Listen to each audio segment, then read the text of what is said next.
Hi and welcome back to my channel. I'm very happy if you made it back here, and this is part 1 and day 1 of the 30-day challenge, the journey to yourself, how to connect to yourself. In my previous video, I gave you an introduction about my mission and what I want to accomplish by sharing my knowledge and my experience, how I build a sustainable connection to myself, and how I deal with myself in bad times and stressful situations, how I regulate myself. So today's first topic will be about your inner dialogue, our internal self-talk. And I know there are many videos out there where people talk about it, but let me drop my perspective on this. I'm promising it's not going to be a long video. And yeah, I would be very happy if you just listen till the end and let me know in the comments what you think about it. And obviously, if you are someone who want to learn tools how to connect deeper to yourself and who want to live this life more truthful, I encourage you to follow me and like and share and whatever. I would be really happy about it. So let's get started. Inner dialogue. A few years ago, I was a person, I would be very strict to myself in my head. I don't know if it's me being German or if it's just everyone out there. I think we all kind of grow up in a sense that when we do mistakes or when things are not working out for us, we are really strict with ourselves. And of course, on the one hand, it can be beneficial if you push yourself and if you have a lot of expectation towards yourself because you have big goals in life that you want to reach. But on the other hand, if you criticize yourself too much and too negatively, it has a big impact on your self-confidence and on the external world as well, because your inner state will always be the reason for your external environment. So that being said, I started to understand that my inner dialogue is really bad. I would never ever talk to my friends that way when they had a problem, when they did a mistake, or just anyone else. But to myself, I would be really mean actually. And understanding that was a big step because I believe it's very subconscious how we talk to ourselves. And in order to realize in the very moment that you might be mean right now towards yourself is really hard, because again, everything is so subconscious. Our subconscious mind is way bigger. What we perceive and we're doing subconsciously is so much. And compared to that, what we're doing consciously is so little. I actually trained my mind and I studied myself to understand how my inner dialogue is, and in order to change it, I had to practice lots of mindfulness. So let me give you some impulses. You don't have to do everything I did, but let me just give you an idea, because as soon as I started working on my concentration, let's say, because back then I had a very short attention span, and I really had a hard time focusing, really hard time, and still today it's not that good, but it's much better.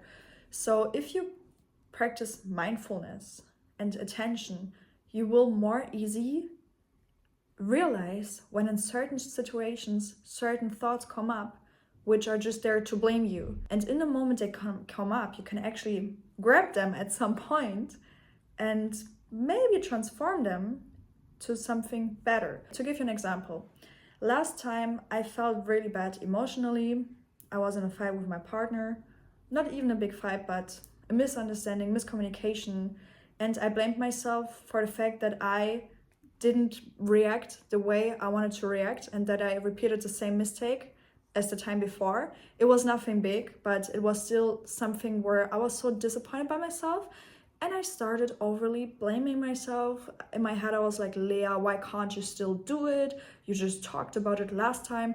And regardless the fact that my partner is luckily very patient with me and just so loving, I realized, wow, Leah, but why are you blaming yourself so much? This will not fix the problem, not at all. It will probably just create another problem where you feel so much guilt and blame all the time you do a mistake.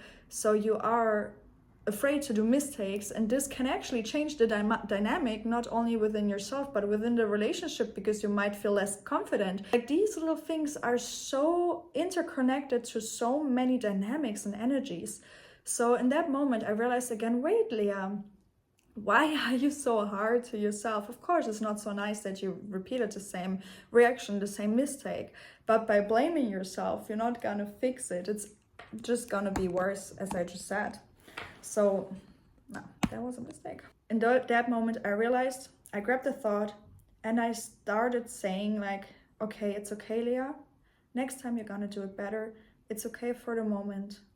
Don't be afraid, that happens. You're just a human. And I actually gave myself a little hug and I comforted myself.